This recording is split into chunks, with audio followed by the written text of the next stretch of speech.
안녕하세요. 주식유치원 연어주입니다. 자, 오늘 4월 30일 토요일도 여러분과 함께 주요 경제 뉴스를 통해 투자 아이디어를 찾는 오늘의 경제 뉴스 활기차게 시작해 볼게요. 4월 30일 토요일 살펴볼 주요 뉴스 5가지입니다. 첫 번째, 어닝 쇼크 발표한 아마존 14% 급락하면서 나스닥의 4% 급락을 이끌었네요.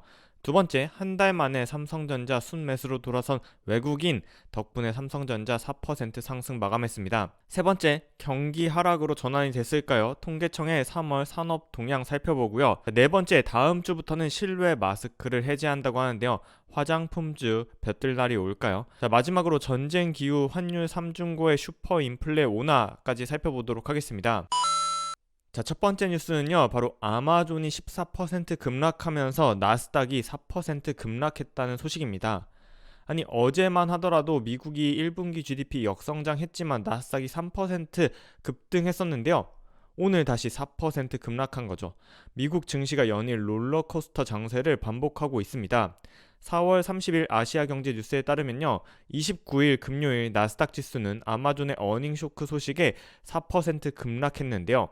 다우지수는 2.7%, S&P도 마이너스 3.6% 하락하면서 미국의 3대 증시가 모두 크게 하락했습니다. 28일에 장 마감 후 7년 만에 처음으로 분기 손실을 기록했다고 밝힌 아마존은요, 29일 장 시작과 함께 10% 하락해서 출발했는데요. 장 내내 하락하면서 결국 14% 하락으로 마무리한 거죠. 또한 28일 장 마감 후에 시장의 예상치를 상회하는 호실적을 발표했던 애플 역시요. 같은 실적 발표에서 2분기 때는 공급망 제약으로 인해서 매출에 10조 원 정도 타격이 예상된다는 소식에 결국 애플도 오늘 3% 하락 마감했습니다. 자, 올해 들어 고점 대비 20% 이상 하락한 나스닥은요, 4월 달에만 13% 이상 급락했는데요. 이는 금융위기 시기인 2008년 10월 이후의 최악의 기록이라고 합니다. S&P 지수도 4월 한 달간 8% 하락하면서요, 2020년 3월 코로나 이후 최악의 월간 하락을 기록했는데요. 페드가 주시하는 물가 지표인 PC 가격 지수는요, 40년 만에 최고치를 기록했다는 소식이 전해지면서요, 높은 인플레이션이 확인되자 다시 미국의 장기 국채 금리가 뛰어서요, 10년 만기 국채 금리가 2.93%로 다시 치솟은 모습을 볼 수 있습니다. 자, 오른쪽에 보시는 편은 미국 국채 10년 만기 금리인데요. 올 3월부터 가파르게 상승하는 모습을 확인할 수 있습니다. 두 번째 뉴스입니다. 삼성전자가 외국인 기환 소식에 4% 상승했다는 매일경제 기사입니다. 29일 금요일 외국인 투자자는요, 4월 들어서 처음으로 1,000억 원대의 순매수를 하면서 삼성전자를 4% 끌어올렸습니다. 외국인은 지난 3월 25일부터 4월 28일까지 무려 25거래일 동안 연속해서 삼성전자를 순매도했었는데요. 이렇게 외국인 투자자가 순매수로 돌아선 것은 전일 미국의 필라델피아 반도체 지수가 반도체주들의 호실적에 힘입어 5.5% 상승했기 때문이라는 분석입니다. 28일이죠. 그러니까 어제 말고 그저께 퀄컴이 1분기 예상보다 좋은 판매 실적을 올리면서 9% 상승하는 등 AMD, 엔비디아, 인텔 등 반도체 관련 기업들이 호실적과 함께 좋은 주가 상승을 보이자 외국인 투자자들이 한 달 만에 삼성전자를 순매수에 나선 건데요. 아니, 안어주 29일 어제 뉴스에서 삼성전자가 역대 1분기 최대 매출 불구하고 52주 신저가를 기록했다면서 외국인 투자자들이 계속해서 매도하고 있다고 얘기하지 않았어? 맞습니다. 특히 어제 뉴스에서 삼성전자 손절하는 외국인이라는 뉴스 전해드리면서요, 전문가들은 외국인의 매도세가 당분간 지속될 거라고 분석했는데요. 이러한 분석이 나오자마자 정말 무색하게 외국인 투자자가 순매수세로 돌아선 거죠. 다만 첫 번째 뉴스에서 살펴본 것처럼 오늘 새벽에 마감한 미국 증시가 큰 폭으로 하락했죠. 특히 인텔도 PC 수요 둔화 등으로 부진한 실적을 내면서 다시 하락세로 돌아섰기 때문에요.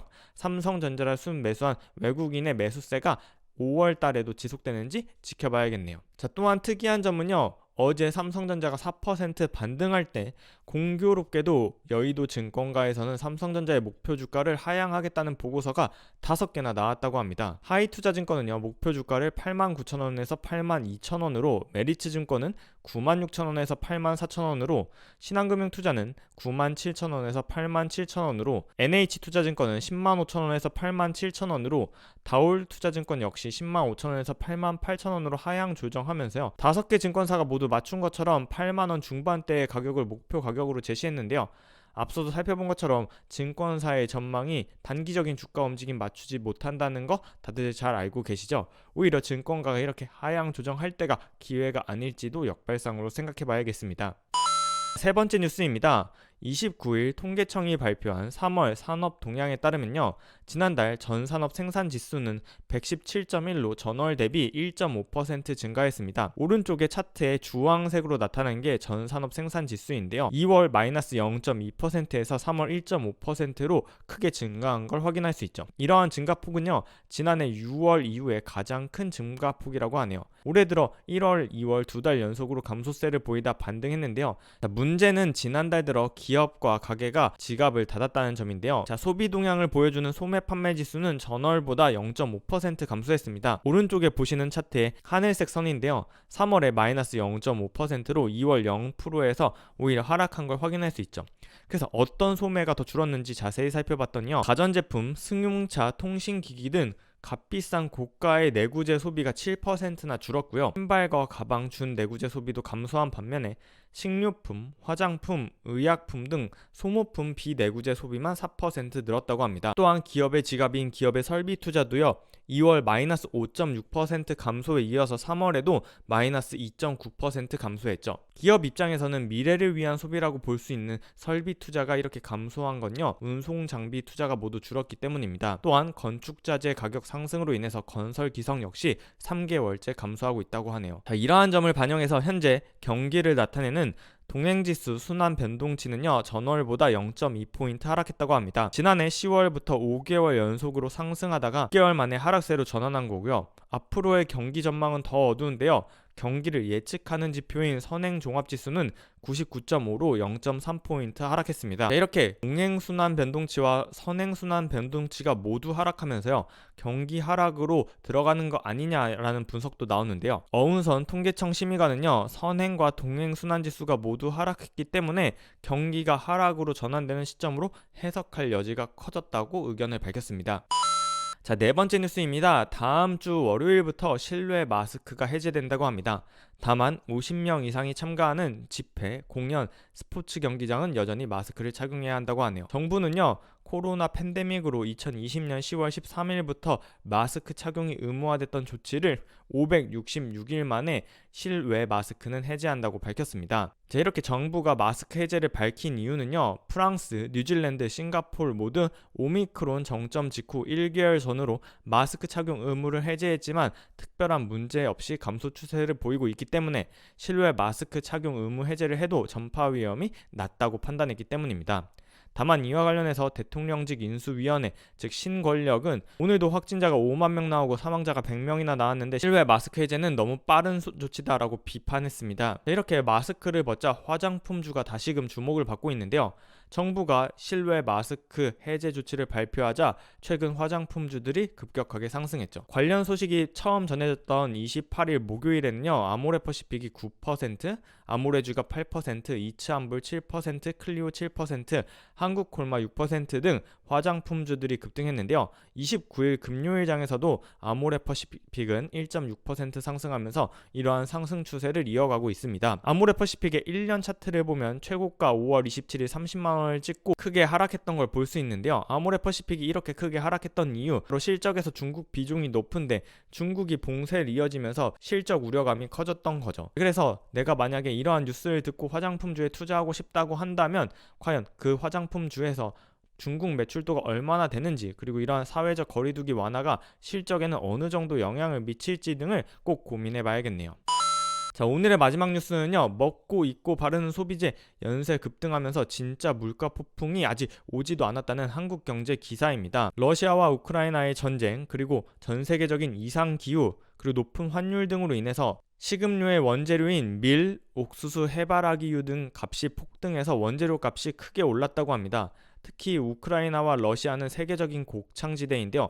전쟁으로 인해서 파종 시기를 놓치면서 내년 역시 가격이 고공행진할 것으로 전망했습니다. 또한 사료, 비료 가격도 크게 올려서 육류 가격도 크게 오르고 있습니다. 음식료 업계에서는 통상 3개월에서 6개월분의 원재료 재고를 비축하고 있기 때문에 당장의 비용 부담은 크지 않지만 앞으로 3개월, 6개월 뒤면 이런 원재료 상승분을 가격에 추가적으로 반영해야 하기 때문에 하반기에 역시 추가 가격 상승을 예고한 상황입니다. 자, 음식료 업체들이 지난해 말부터 올해 1분기에 한 차례 가격들을 크게 올렸었죠. CJ제일제당은 햇반 가격을 14,000원에서 15,000원대로, 풀무원은 두부 가격을 1,350원에서 1,450원으로, 봉피향 평양냉면 역시 1,000원이 올랐고 수입육 가격도 큰 폭으로 오른 상황인데요. 이미 가격을 한번 올려놨기 때문에 당장 가격을 올리기는 쉽지 않을 거란 전망이 있지만 3개월에서 6개월 뒤 여름에는 또다시 가격 인상을 할 우려가 커지고 있습니다. 저희 안어주가 4월 경제 뉴스를 전해드리면서 가장 많이 했던 말이 인플레이션이 아닌가 싶습니다. 이러한 물가 상승으로 인해서 페드가